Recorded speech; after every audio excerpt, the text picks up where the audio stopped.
generalisir bahwa semuanya salah gitu ya. Itu hanya oknum.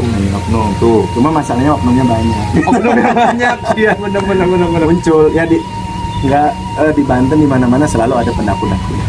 Iya. Orang mengaku wali banyak, mengaku kiai banyak, mengaku sakti yang baru-baru ini. Iya, mengaku dukun juga banyak. Gitu kan. Ternyata oknum. Akhirnya dukun-dukun yang baik yang benar juga akhirnya kena imbasnya. Jadi kayak kalau kan profesi kan, saya dukun yang dukun bidan gitu untuk membantu, padahal beliau membantu banyak anak-anak melahirkan. Dukun beranak Kan banyak sekali. Ya, tapi kan karena ini jadi kena imbasnya semuanya. Gitu. Jadi jangan menggeneralisir ketika orang salah itu. Ya udah, kayak misalnya artis banyak yang kena permasalahan. Akhirnya semua artis tuh nggak bener. Ya udah deh, ngapain sih di dunia artis? Ya akhirnya kasih artis yang memang bener, niatnya baik dan bermanfaat juga kan, kalau itu sampai luminasi sehingga akhirnya mereka juga dianggap gitu, akhirnya down. Nah, setiap manusia punya sense of art. Ya, punya jiwa seni. Ini nih saya baru pahami. Artis itu kan tentang seni ya. Jadi semua kita ini artis. Kita semuanya punya jiwa seni. Art seni ya. Rhoma Irama bisa menggunakan seni untuk dakwah. Nah, benar. Iya kan? Iya, benar. Tentang ibu, nasihat tentang judi, tentang minuman keras. Dan dimulai dengan adab. Benar. Adab utama ya. Akhlak dan adab. Adab dan akhlak itu dari kayak kesinambungan satu persatu ya. Tuh, nah sekarang Ahmad, kamu simak kan ini mengenai kondisional yang terjadi di dunia media sosial nih kan. Yang kita nih anak muda nih, generasi muda juga harus benar-benar menyikapi dengan baik supaya tidak terkontaminasi kan itu. Nah, ini kondisi yang sekarang ini kan mengenai pesulap merah. Nah, ini kan ada satu perkataan di beliau ini bilang katanya kalau melihat jin secara utuh itu kan dipastikan keluar dari Islam. Nah, itu bagaimana? Apa maksudnya? Saya aja nggak berani berkecakap itu karena hidayah milik Allah. Orang masuk Islam ataupun seperti apa itu kan semua milik Allah. Nah, itu bagaimana tuh? Pertama kita harus paham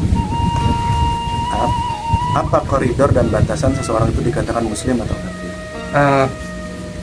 Kang Tis, saya ini lagi khawatir sebenarnya dengan generasi muda kita kan. Kondisi-kondisi yang terjadi di dunia medsos ini kan luar biasa ya. Sehingga akhirnya banyak membuat masyarakat jadi sedikit bingung, blunder dan lain-lain kan. Kayak salah satu contoh dari pesulap merah. Kan beliau beliau katanya bila kita melihat jin secara utuh, itu kan keluar dari dipastikan lah ngomongnya, keluar dari Islam. Ada dia bicara gitu? Ada. Nah, ini sekarang saya bertanya, kok saya aja nggak berani ngucap itu, karena saya masih fakir ilmu, saya belum punya oleh guru-guru gitu kan, saya hanya sebagai artis kan gitu. Nah, bagaimana tuh menanggapi hal tersebut? Allahumma sholli ala sayyidina Muhammad. Pertama, kita harus ketahui bahwa dari zaman masalahnya banyak ruwaibidah katanya. Apa itu ruwaibidah? Ruwaibidah adalah orang yang tidak punya ilmu tapi bebas berbicara tentang agama. Sederhananya itulah. Misalnya dia bukan dokter bicara tentang kesehatan, dia bukan pakar ekonomi bicara tentang inflasi, kan nggak nyambung. Kita kalau mau merujuk sesuatu itu kan kepada ahlinya. Ya, aku setuju tuh. Antum kalau mau ke dokter datang ke tukang kalau sakit datang ke dokter atau ke tukang bakso?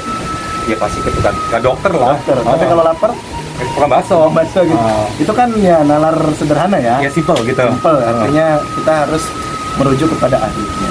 Ya. Nah, kemudian statement seseorang berbicara tentang hukum, itu kan hukum ya? Ya. Apa pasti bilangnya? Iya, hukum. Itu kita lihat lagi apakah yang bersangkutan itu ada seorang ulama, apakah dia ahli, seorang faqih yang mengerti hukum syariat ya atau bukan.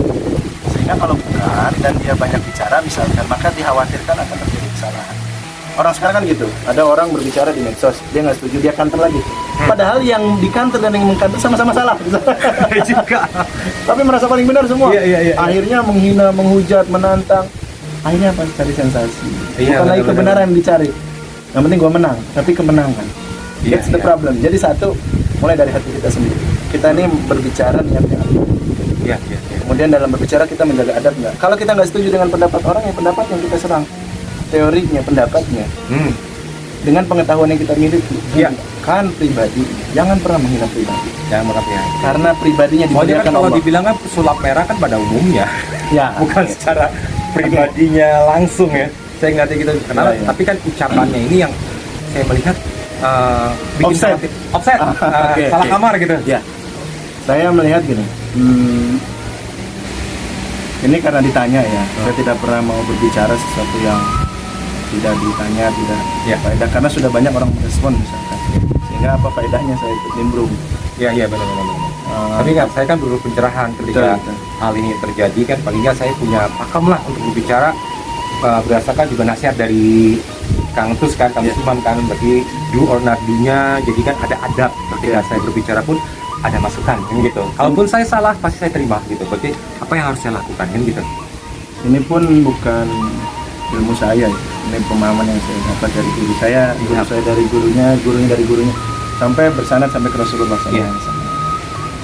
Masalah tadi melihat jin kemudian keluar daripada Islam, Ya.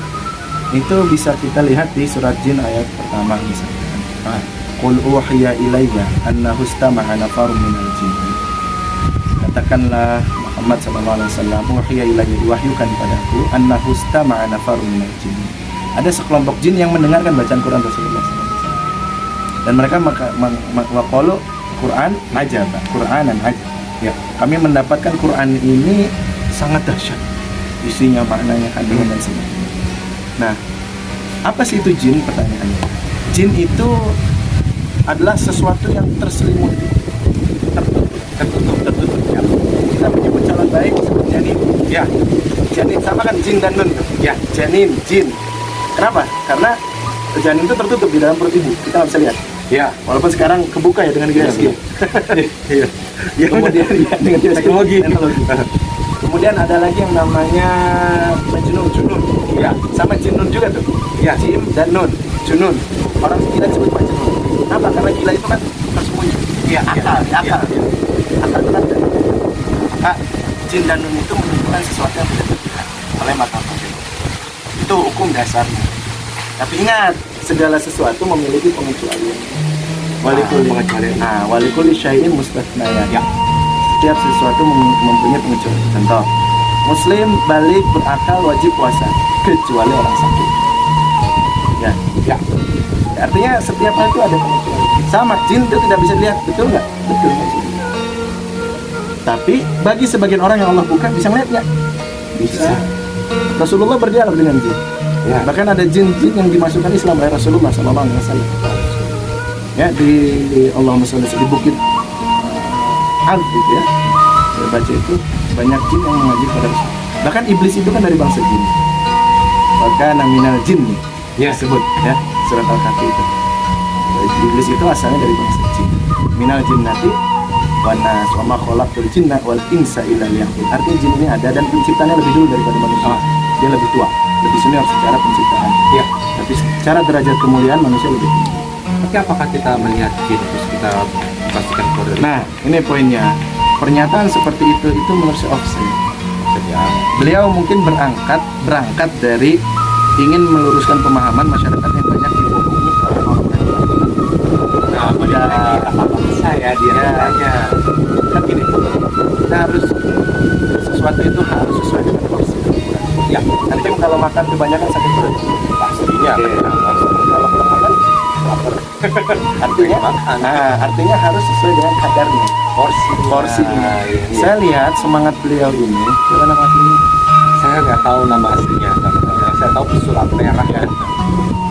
Nah, beliau itu semangatnya kan ingin membongkar kepalsuan-kepalsuan dan kebohongan-kebohongan.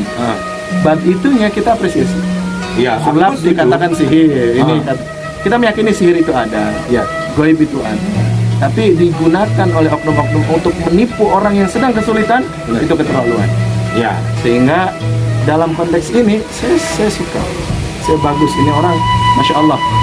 Dia bukan ahli ilmu untuk ceramah, untuk dakwah, untuk mengajar tafsir, mengajar fikih, nggak bisa. Dia mungkin bukan seorang komandan militer Iya. yang berjuangnya dengan menjaga negara. Bukan tupoksi lah ya. Bukan. Mungkin ilmu dia di situ, di ilmu trik, di ilmu sulap. Nah, maka jihad dia, perjuangan dia adalah membongkar kebohongan-kebohongan untuk menyadarkan masyarakat. It's good Apresiasi. Saya pun apresiasi. Ya. Tapi kalau kemudian offset berlebihan sampai menyatakan orang yang melihat jin kemudian keluar dari Islam, itu keliru dan fatal sekali, karena dia akan mengkafirkan banyak orang yang dengan perbuatan itu tidak menjadikan seorang kafir. Gini, kita harus memahami koridor mana batasan seorang itu masih dikatakan muslim, mana tidak. Ada istilah disebut nawaqidul iman, yang Said Hawa itu tulisnya artinya pembatal keimanan. Ya. Jadi iman kita ini bisa dibatalkan, bisa kita menjadi keluar dari agama ini dengan perbuatan, perkataan ataupun keyakinan. Misalkan jika melakukan A maka kafir. Dan adalah misalkan jika tidak sholat dengan sengaja dan meyakini sholat itu tidak wajib, tidak kafir. Karena ya. Tapi kalau orang tidak sholat tapi kemudian dia hanya karena malas tahu sholatnya wajib dan dia ada feeling guilty di dalamnya, tapi malas karena lupa, karena sibuk, dan itu tidak kafir. Perbuatannya sama loh, meninggalkan sholat. Ya. Tapi based on what you believe, tergantung dari apa yang kamu yakini, yang kita percaya tentang sholat itu, itu konsekuensi hukumnya pun berbeda. Paham ya? Ada perkataan-perkataan yang bisa juga menjadikan seorang kafir. Misalkan saya sadar saya sholat, tapi mengatakan misalkan Isa Al-Masih adalah Tuhan. Ya. Itu saya kafir, keluar dari Islam. Karena dalam Islam tidak ada Tuhan selain Allah. La ilaha illallah.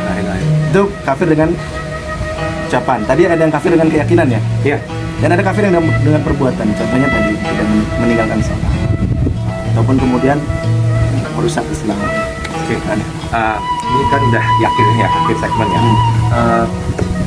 Kan itu sebab ada pesan nggak buat kita semua nih, anak-anak muda, termasuk juga kan Sulap Merah juga masih muda nih ya, masih dibilang juga baru, baik di profesinya, baik di profesi saya sebagai seorang entertainer, ya kan, ada nggak nasihat-nasihat yang baik buat dia ini dan juga ke semua, ke anak-anak muda, generasi muda, ini mana? Ada hadis Nabi SAW yang ini la tukthiril kalama bighairi dzikrillah. Jangan memperbanyak bicara selain atau di luar daripada zikir kepada Allah. Fa inna kathratal kalama tuqsil qalb. Karena sesungguhnya banyak bicara itu akan mengeraskan hati. Wa inna ab'adan nasi anillahi alqalbul qasih. Dan orang yang paling jauh dari Allah, manusia paling jauh dari Allah adalah orang yang hatinya keras. Jadi gini, banyak bicara selain daripada Allah, maksudnya tentang ilmu, tentang zikir, ya, banyak bicara yang melantur ataupun berbicara yang bukan bidang dia, itu akan mengeraskan hati. Dan orang yang hatinya keras itu adalah orang yang paling jauh dari Allah. Sehingga kalau sudah keras hati, dinasehati susah, ditegur marah, diluruskan ngamuk, atau mungkin dicuekin gitu ya. Iya, niatnya kan baik gitu kan. Iya. Baik, sholat, ngobrol. Betul. Nah, kedua, jaga silaturahmi. Umat Islam ini kalau mau menang harus kuat. Menang dalam peradaban dunia ini harus kuat. Kalau mau kuat harus bersatu. Ya, kalau mau bersatu harus jaga silaturahmi. Hati harus bersih, tidak boleh suudzon kepada saudara. Sekarang ini kan masalah orang itu kan dengan keterbukaan zaman dan teknologi, orang tidak punya kontrol atau rem untuk berbicara. Semua hal dia ingin bicara pada semua hal. Iya, betul. Padahal kapasitas kita manusia terbatas ya. Iya. Antum terbatas ya. Sangat. Antum bisa nggak menjelaskan tentang astronomi seperti Einstein? Wah, nggak bisa, bukan fakta juga. Nah, kita ini sering menjaga diri untuk tidak berbicara tentang sesuatu dalam urusan ilmu dunia. Ya. Misal kita bukan profesor ahli cuaca, fisika, BMKG, astrologi misalkan, maka kita nggak berbicara tentang cuaca. Kita bukan ahli ekonomi, kita nggak berani tampil di TV. Tapi kalau agama, kayaknya semua orang mudah aja. Baru hafal misalnya 1-2 hadis, 1-2 ayat, wah kayaknya dia paling ulama. Ada tuh guru saya nggak tahu gini, apa? Kamu nggak perlu harus pintar, tapi kamu bisa berkumpul bersama orang-orang pintar. Kamu nggak perlu harus mempunyai ahli, tapi kamu bisa berkumpul dengan orang-orang yang berahli. Betul. Karena mereka akan membimbing kamu. Yes. Apalagi kita anak muda ini kan juga terus perlu bimbingan ya. So, nah, akhir kalam. jaga lisanmu. Di zaman sekarang lebih tepat jaga jempolmu. Jangan suka menyakiti saudara, Iya, bener. menggibah, menggunjing, memfitnah, menyebarkan berita yang belum pasti. Karena semua akan dipertanggungjawabkan di hadapan Allah. Semua akan dihisab. Wallahul muwaffiq ila aqwamit thoriq. Wassalamualaikum warahmatullahi wabarakatuh.